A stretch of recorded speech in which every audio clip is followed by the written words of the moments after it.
pessoal, tudo bom? Nós somos alunos do IFCE Campus Acaraú e vamos apresentar um pouco sobre um artigo, uma abordagem, trazendo sobre um pouco de ecologia, infecção e doenças. A gente faz a disciplina de ecologia de população e nossa equipe é composta por mim, que é Gina Rebeca, Ana Clarice da Silva e Sandy Benaia Mello. Vamos dar início trazendo uma abordagem sobre o início da ecologia. O início da ecologia iniciou antes do Renascimento, que foi um período que revolucionou a sociedade. Na época de Hipócrates, a ecologia era vista apenas como um fator que compõe, tipo, a pessoa olha para o céu e vê uma área, esta água, e vê um lugar, já é ecologia, mas eles não exploravam saber como os animais eles se reproduzem, como é o comportamento desses indivíduos com os outros indivíduos de espécies diferentes, porque eles gostam mais desse meio do que o outro meio, o outro habitat, porque muitas espécies migram, eles não questionavam isso. Após esse movimento social, que foi o Renascimento, que a sociedade feudal deixou de servir de esse costume feudal, onde trabalhava para conquistar um lugar no céu, que tudo era pela fé, e começaram a questionar. E entre o Renascimento, existem vários aspectos, várias áreas, e uma delas é o naturalista. Os primeiros naturalistas, eles eram viajantes, que saíam do mundo afora por questionar, por levantar hipótese, dados, informações, e questionar principalmente, será que os animais foram feitos por obra divina? Será que uma plantinha dessa, ela se desenvolve em outro ambiente? Isso fortaleceu bastante o princípio, a teoria celular e a síntese orgânica, porque foi na época que criou o microscópio. Além de observar ao olho nu, ele observou o mundo microbiano, que existem também pequenas partículas que compõem todo ser vivo.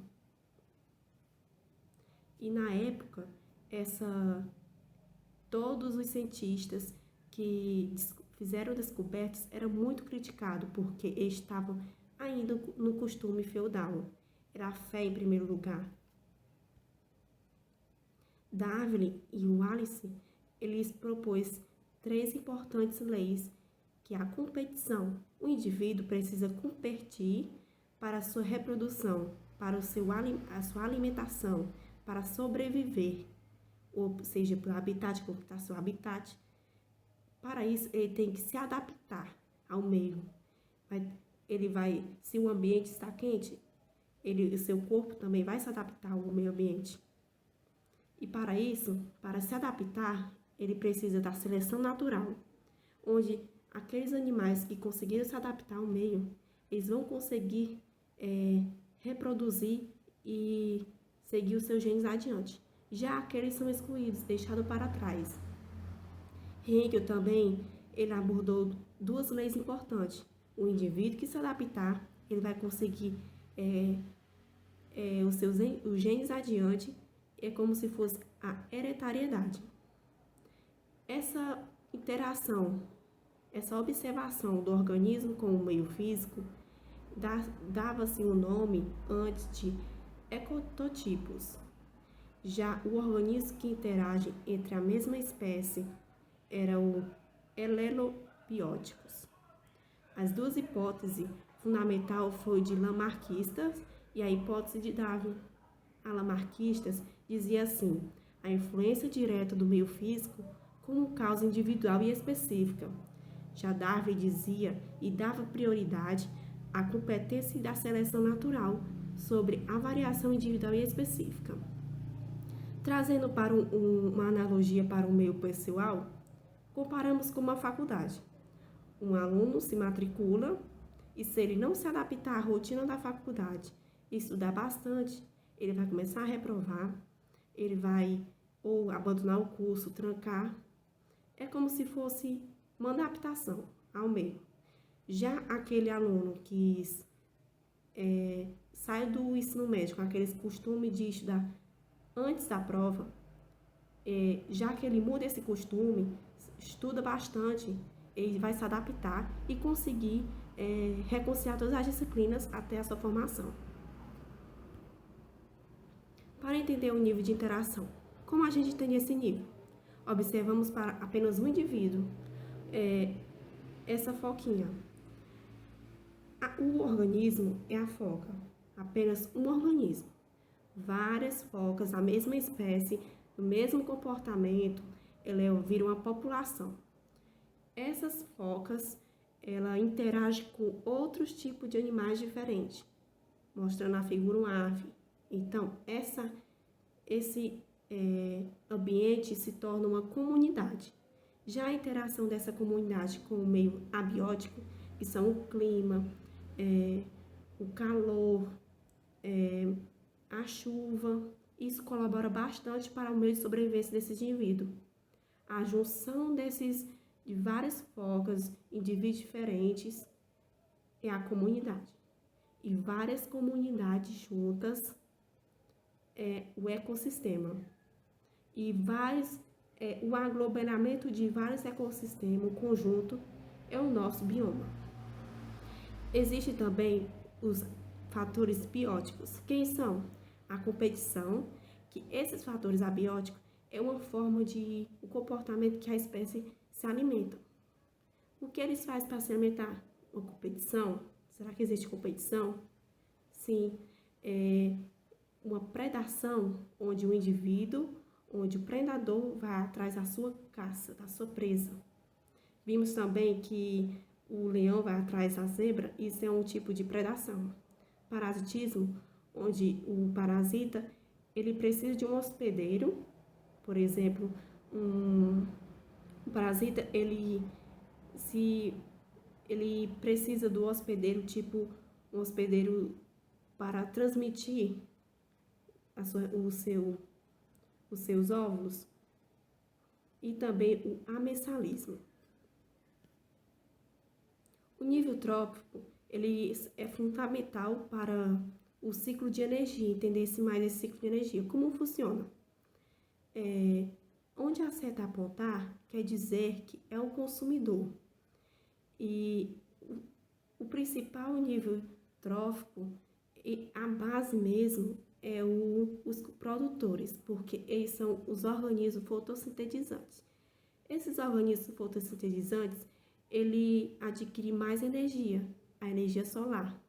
Então, a abelha vai se alimentar dos produtores, das plantas. O sapo vai se alimentar da borboleta e a cobra vai se alimentar do sapo. Essa cobra vai falecer, vai morrer e ela tem energia apenas, mas os decompositores vão se alimentar da matéria orgânica, ou seja, dessa cobra. Mas todo o passo a passo da planta chegar à borboleta, da borboleta chegar ao sapo, a cobra e os fungos e bactérias, cada etapa dessa a energia vai diminuir, ela vai ser expandida através de calor, de atividades dinâmicas. Existe também um fator principal, que é o vulcanismo. O que são isso? São espécies que ela começa a ser extinta, aí ela migra para outro nicho, e esse nicho, eles começam a se alimentar a partir desse nicho, que é a única forma. Eles foram extintos em uma certa região, então algumas migraram, que precisam se alimentar, e participaram de outro nicho diferente. Exemplo, se uma espécie me faz mal, eu vou acabar com todas as espécies, as mesmas espécies. Essa espécie que me faz mal, ela poderia servir de alimento para outro organismo, mas como eu eliminei ela, vai ter um descontrole nessa cadeia alimentar. Então, é muito importante a preservação dessa cadeia alimentar, pensando nos organismos.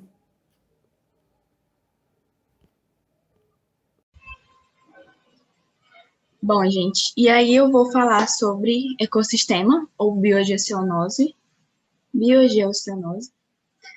Na verdade, o autor, né, vai dar esse conceito, na qual ele fala que é o sistema de transferência e de circulação de nutrientes e de transformação de energia aberto do ponto de vista termodinâmico, autorregulável ou homeostático e relativamente estável no tempo, fruto da evolução biogeodinâmica da Terra. E aí ele fala que o seu funcionamento ele pode ser estudado em tudo que constitui um ecossistema, né? Numa floresta, num cupinzeiro, num aquário. E aí, do mesmo modo, também, a gente pode estudar no corpo humano, né? Porque assim como um bioma maior, o corpo humano, o corpo do animal também, né? Ele fala do corpo de todos os animais, né? E ele fala que assim como o bioma maior, o corpo de animal também ele abriga uma microbiota comensal, simbionte, parasita, então tem todo um micro-organismos que são características desse lugar. E aí ele vai falar sobre essa questão de dualidade microcosmo e macrocosmo. Essa foi uma ideia introduzida na filosofia ocidental por Alcmene de Crota, incorporada a alguns sistemas escolares da época. Na verdade, essa foi uma ideia que surgiu ali no Oriente e foi introduzida na filosofia ocidental por Alcmene, mas ela foi assim desenvolvida através de um livro, né, que é chamado Livro da Criação, de 1946. Esse livro foi publicado pelo judeu Donolo. E ele desenvolveu, assim, essa ideia. É uma antiga doutrina encontrada em Timael, de Platão, de macrocosmo e microcosmo, ou paralelismo entre o meio exterior da natureza e o meio interior do corpo humano. Ideia muito popular entre os autores árabes.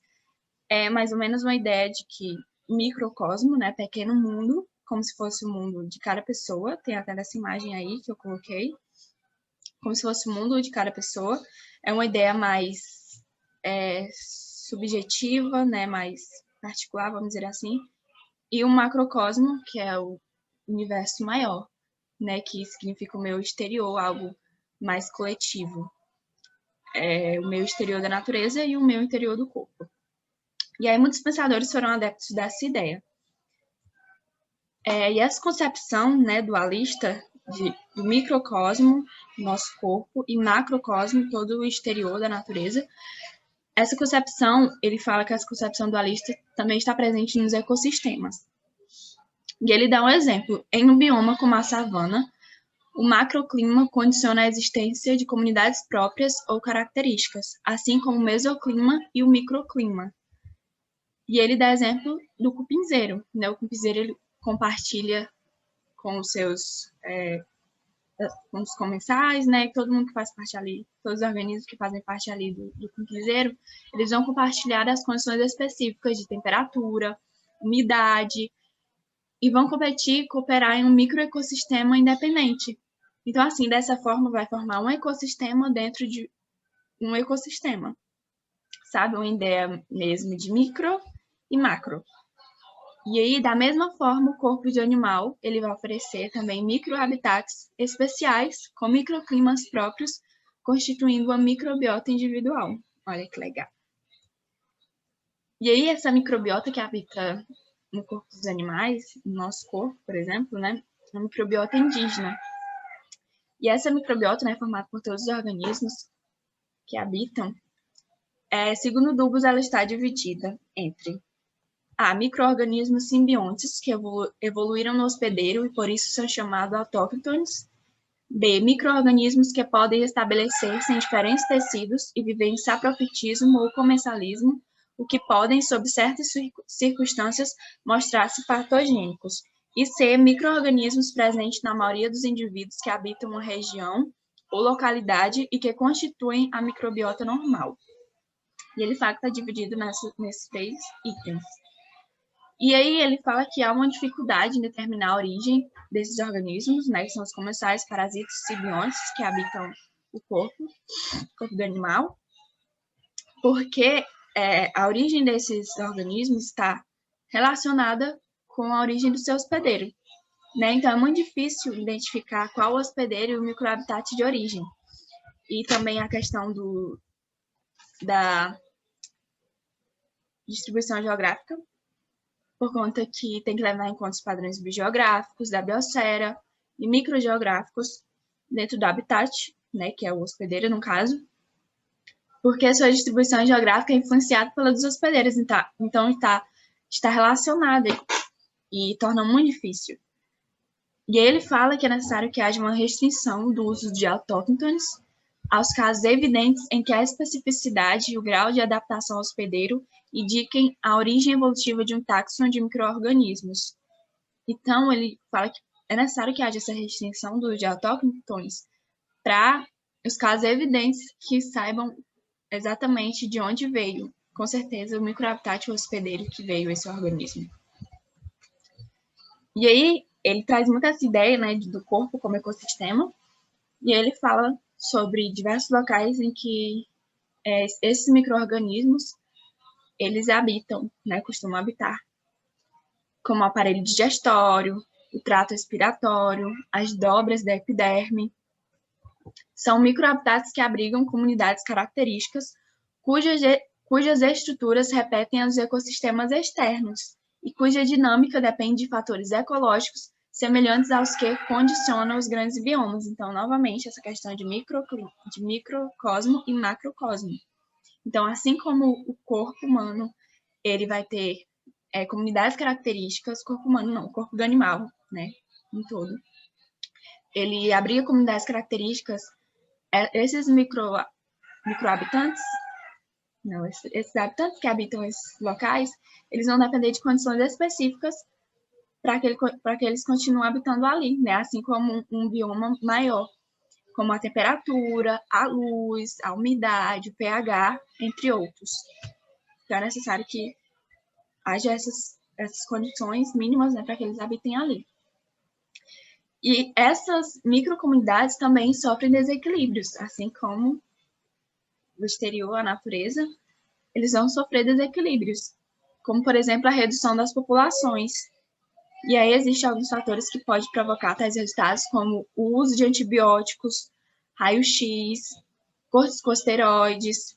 E aí ele cita algumas bactérias que não eram consideradas patogênicas antes da era dos antibióticos. Eu trouxe aqui 2 exemplos, que é a Escherichia, né, E. coli, que é muito famosa, porque ela habita aí no intestino, né, e alcaligenes.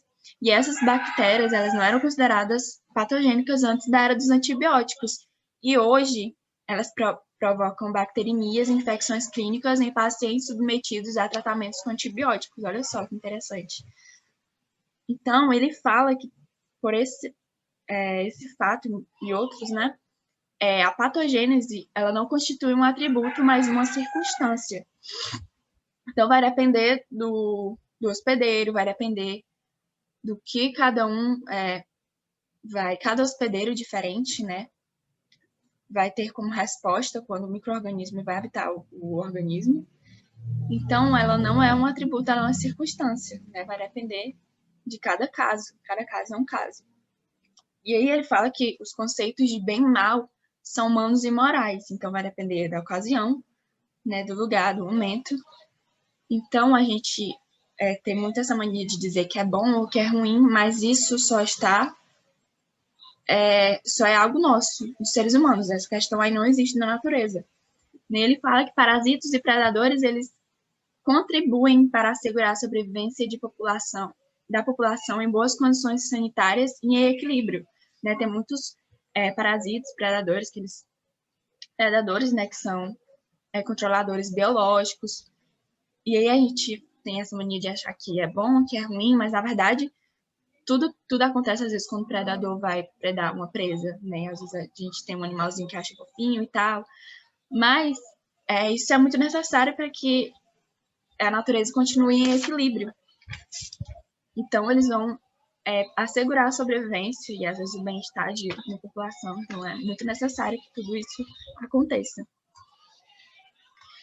E aí, para estudar a ecologia das doenças, né, desses patógenos que afetam o corpo, é importante que 2 aspectos distintos possam ser considerados. A autoecologia dos agentes, que é o ciclo biológico, suas exigências em termos de condições ambientais, seus ritmos e comportamentos.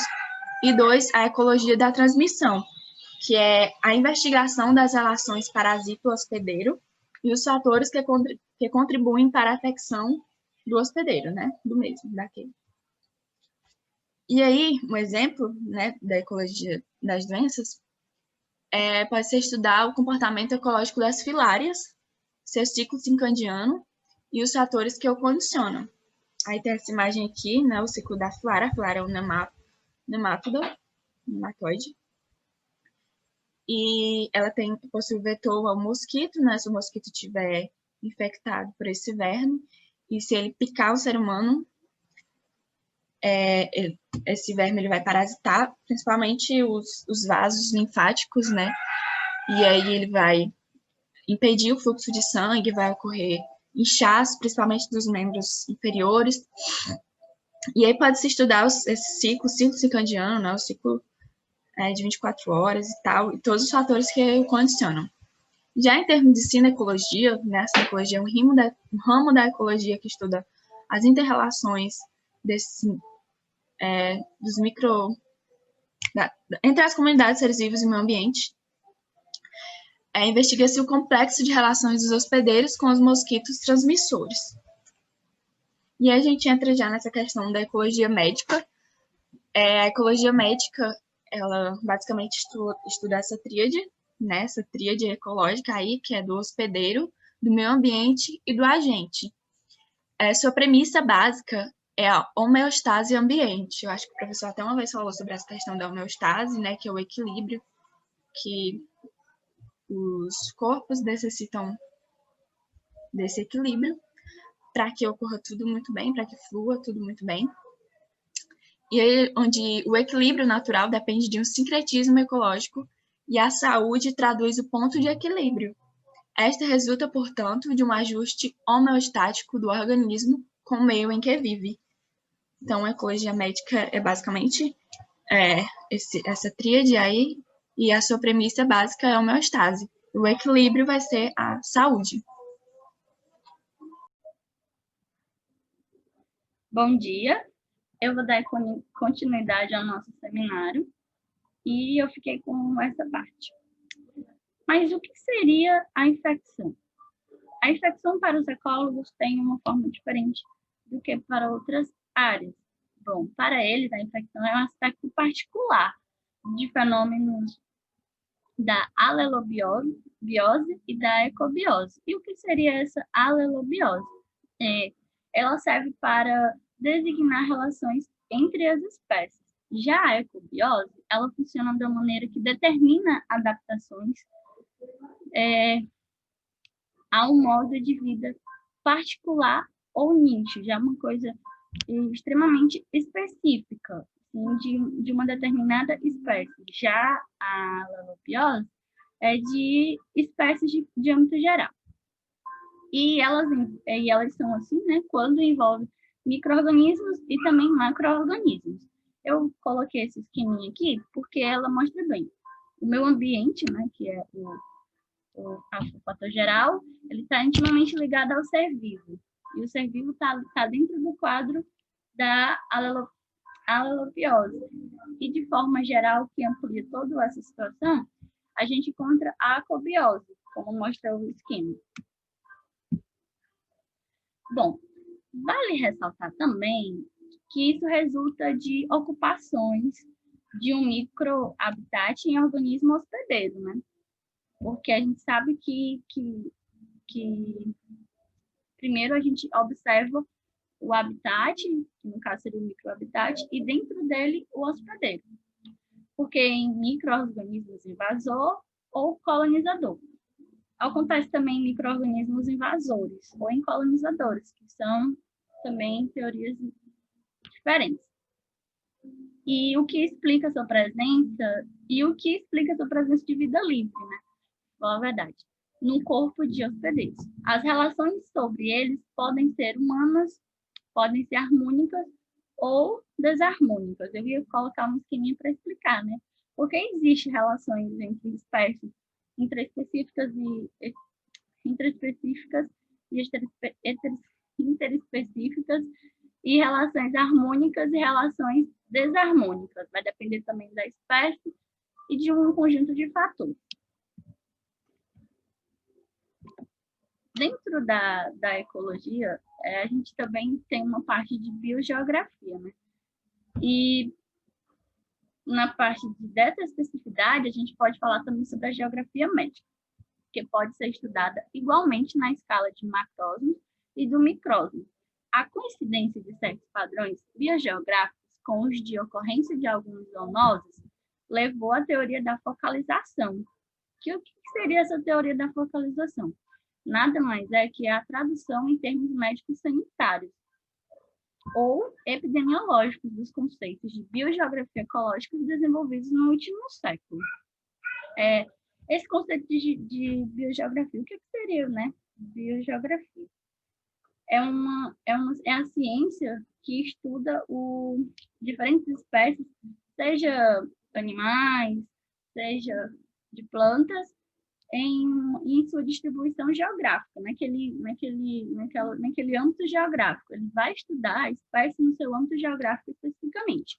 Nessa imagem aqui que eu coloquei, a gente consegue observar diferentes espécies em diferentes lugares do mundo, porque é num âmbito geográfico específico, tanto a questão dos animais, quanto a questão das plantas. Aqui, nesse esquema aqui, eu coloquei como é que funciona basicamente os processos ecológicos. Essa imagem bastante explicativa, né? Que fala dos processos locais, especificamente. Do outro lado, a gente tem os processos regionais. Aí a gente tem as interações ecológicas. E do outro lado, a gente tem a dispersão. A gente tem os processos evolutivos e os processos biogeográficos. E os processos regionais e locais, que são das laterais. Mas dentro, uma parte que é específica, aí a gente tem os processos evolutivos com o filtro ambiental e os processos biogeográficos com a filogenia, né? Filogenia da espécie, do animal ou da planta. Bom, e esse conjunto todo de processos ecológicos que ocorre e que são essas facetas que dividem a ecologia, eles nada mais são do que a nossa biodiversidade.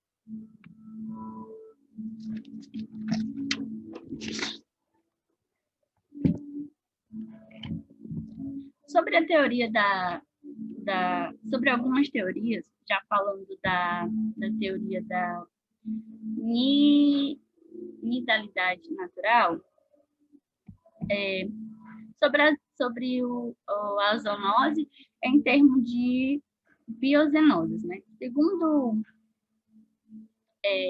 Tofulo, afirma Paulo Zocchi, em inglês, enfim, que o problema das zoonoses deve ser investigado à base de pesquisas zoológicas e parasitológicas.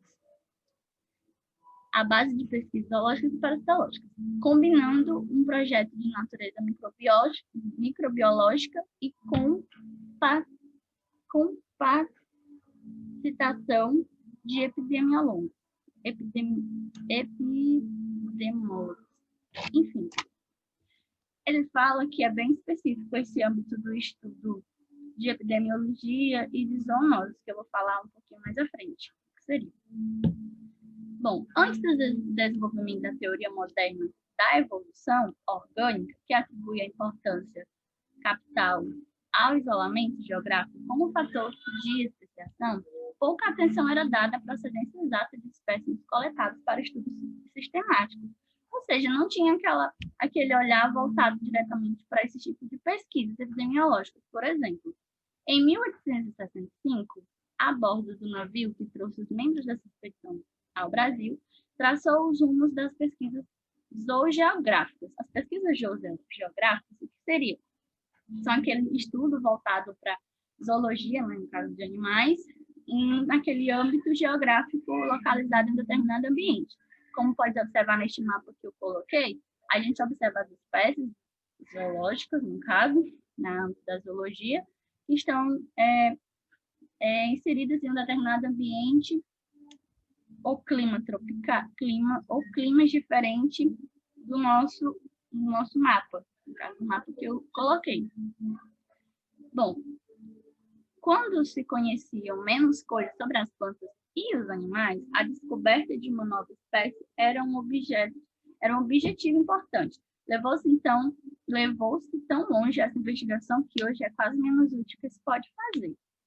Aí, quando tinha uma espécie, tipo, a gente encontra uma espécie que tem aquela certa determinação de fazer um estudo dela mais avançado, aí teria um olhar voltado que hoje é mais importante. Ao estudar a distribuição microgeográfica de eumitos parasitas, eu coloquei essa questão dos eumitos porque eu achei uma coisa bem específica do nosso artigo. Bom, do trato alimentar de vertebrados, transpôs para a escala microscópica os problemas de biogeografia ecológica e, em seguida, comenta que, desafortunadamente, muitos emitologistas têm ignorado o significado dessa generalização e a ecologia de eumitos tem sido descurada. Bom, informações sobre sítios microbióticos nunca será conseguida se o intestino delgado é exprimido e esvaziado e seu conteúdo levado e recolhido em um recipiente, como apresentado em um estudo muito recente. Teve estudos falando sobre esse parasita, né? Esse parasita como os eumitos e seu conteúdo levado. Publicado sobre 154 hospedeiros. Ideal seria incluir as seguintes informações, além dos detalhes sobre idade e sexo dos hospedeiros, como, por exemplo, o que ele quer dizer? Que sobre esses estudos, sobre os eumitas, que são parasitas, que procuram seus hospedeiros, e nesse caso, essa pesquisa, ela é especificamente determinada a 154 hospedeiros, a gente deveria se atentar a alguns outros detalhes, além dos detalhes que eles já olham para fazer essa pesquisa, sobre idade, sexo do hospedeiro, como, por exemplo, que é o que eu vou citar agora.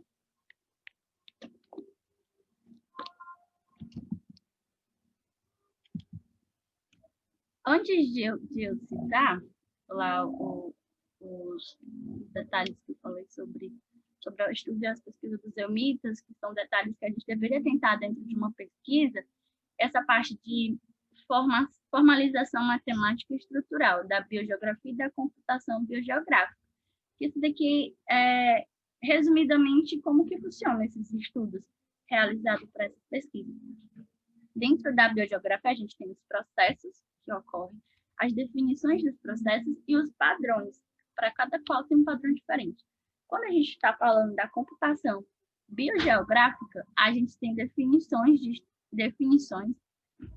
e processos e estruturas para montar toda essa parte. E aí a gente vai falar também sobre os algoritmos e as simulações que ocorrem para dar o resultado de pesquisa, para acontecer o desenvolvimento, né? Como é que na verdade, exatamente uma formalização estrutural de todo esse processo de pesquisa. Voltando para a questão do que a gente deveria se atentar a outros detalhes, os detalhes que a gente poderia se atentar era a distribuição linear do parasita, isso é muito importante para determinar qualquer pesquisa, distribuição radial do parasita, tempo de corrida entre a morte do hospedeiro e o parasita, né? Tipo, ele vai lá, o parasita vai lá, faz toda a sua obra no hospedeiro, e a gente poderia, para ser um fator relevante, e a pesquisa e os estudos ser voltados para isso, e termos informações corretas, a gente deveria observar o tempo de morte tanto do hospedeiro quanto do parasita, né? Bom, a gente também deveria olhar a hora em que a coleta foi realizada, estado de digestão em progresso, tipo, o estado que ocorre todo o processo em relação ao seu progresso, estação do ano em que o parasita, para a questão do clima também seria importante. Estágio reprodutivo do parasita, tipo, no caso, o parasita, em qual é o seu ciclo reprodutivo, qual é o seu estágio reprodutivo. Detalhes sobre a carga do parasita. Qual é quanto que é a carga dele com relação à sua fatalidade dentro daquele hospedeiro, né? Para o ecólogo, O que seria doença, né? É qualquer alteração morfológica ou funcional que compromete a sobrevivência de um indivíduo em seu ambiente natural. É uma coisa bem direta e bem clara e que a gente sabe, né? E para o clínico, a infecção só interessa quando pode ser detectada pelos métodos diagnósticos correntes, mas para o geneticista aplicado, o sanitarista e o epidemiólogo que elaboram no nível social ou no do ecossistema, o portador inaparente é mais importante e o paciente declarado está fora de sua jurisdição, a não ser com um dado estatístico indicador. Para o ecólogo, o doente não importa, mas sim a doença como um sintoma de desequilíbrio no ecossistema. Por exemplo, o que a doença daquele determinado parasita pode fazer, outro tipo de doença, de acometição de doença, o que ele pode fazer dentro daquele ecossistema é mais interessante para o ecólogo entender e pesquisar. Como, por exemplo, nessa imagem aqui, a gente pode observar o nosso ecossistema, o nosso ambiente, de forma geral, tanto na zoologia quanto na área da botânica, na fauna e na flora, né? Como a gente pode observar, a gente tem os manguezais, formando aí a flora, por exemplo. A gente tem as aves, mas já voltando já para o ambiente marinho, a gente tem aves marinhas, a gente tem peixe, a gente tem mamíferos, e a gente tem lá embaixo, que são os animais bentônicos, que vivem dentro de buracos, de rochas escuras, de cavernas, enfim. A gente tem o zooplâncton, que são as microalgas, que fazem parte da nossa cadeia alimentar. A gente tem o fitoplâncton também, que são algas. A gente tem as tartarugas marinhas. Enfim, a gente tem todos esses animais aquáticos que vivem, podem viver lá no fundo do mar ou mais naquela parte da parte de cima. Mas o que vale ressaltar mesmo é que a gente tem um equilíbrio ambiental, um equilíbrio do ecossistema, por exemplo. Mas pode ocorrer um desequilíbrio do ecossistema quando a gente tem uma acometição, quando a acometição acho que nem existe, né, professor? Quando alguma doença é acometida dentro daquele ambiente por meio de um parasita, por meio de um vírus, por meio de uma bactéria, até mesmo por poluição, né? Existem diversos fatores, até por questões físico-químicas também. Ou seja, existem diversos fatores que podem acometer um desequilíbrio ambiental, um desequilíbrio no ecossistema. A gente deve manter sempre esse equilíbrio funcionando de forma correta, até porque tudo faz parte de uma cadeia alimentar, como está mostrado aí no esquema. O desequilíbrio do ecossistema. O que seria a zoonose? A zoonose é uma doença que é passada do animal para o ser humano. Eu já estudei alguma coisa sobre isso em aquicultura, né? Que às vezes aquelas alimentações que são utilizadas de organismos aquáticos cru, como o sushi, existem algumas questões que falam que o sushi, às vezes, ele pode ter algum tipo de infecção que pode passar para o ser humano, que seria a zoonose. E aí a OMS, que é a Organização Mundial da Saúde, ela notifica a zoonose como uma doença aqui. Bom, a zoonose é uma doença transmitida de animais para humanos, né, como eu falei. E aí aqui tem esse boletim que foi postado no Ministério da Saúde, né, programa lá de São Paulo, mas que fala 60% das doenças infecciosas humanas existentes são zoonóticas. Pelo menos 75% das doenças infecciosas hipergênicas do ser humano, incluindo ebola, HIV, gripe, tem origem animal. O que isso quer dizer, né?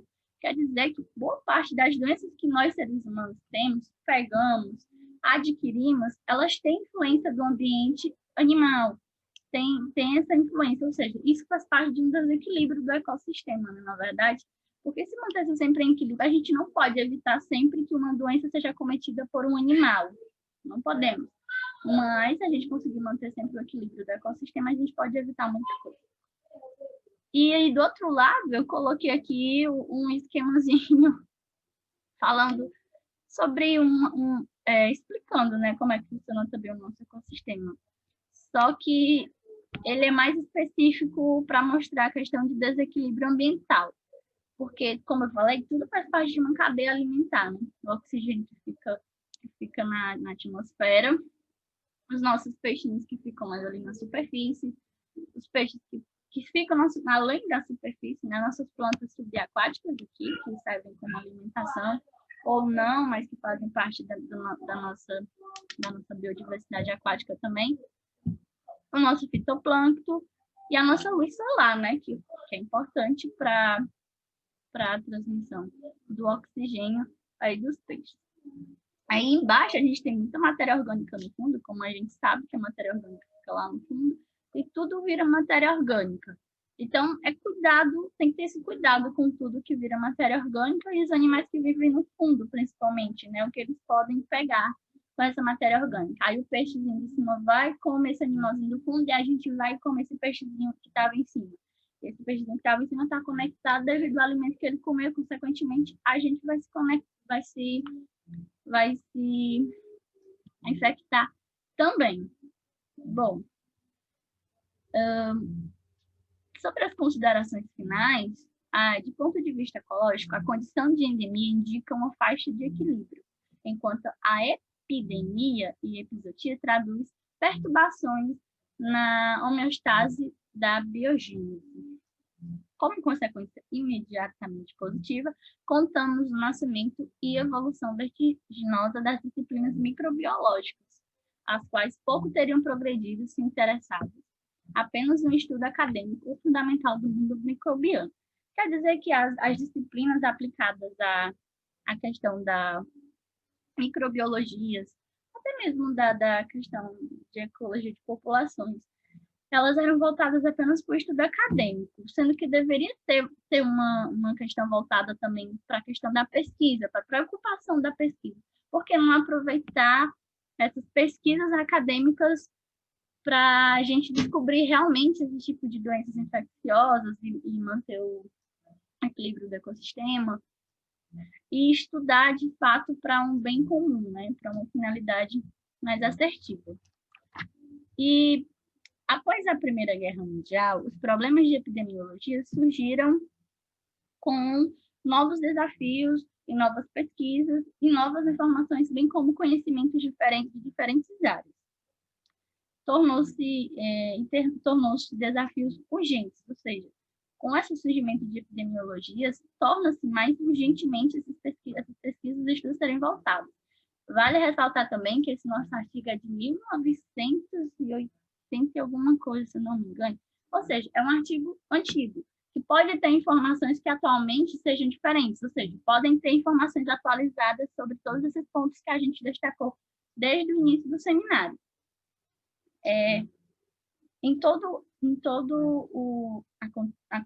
Tudo que vem acontecendo entre solução e informações, surgem grandes descobertas, investigações e métodos capazes de prevenir e controlar a epizootia.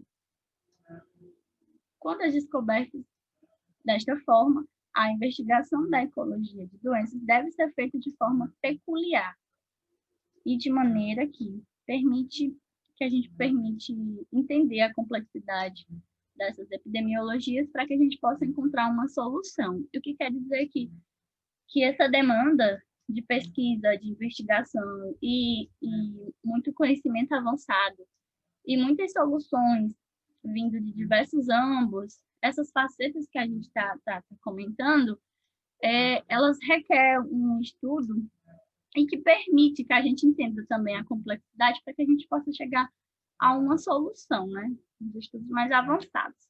Enfim, obrigada, professor, e tenha um bom dia.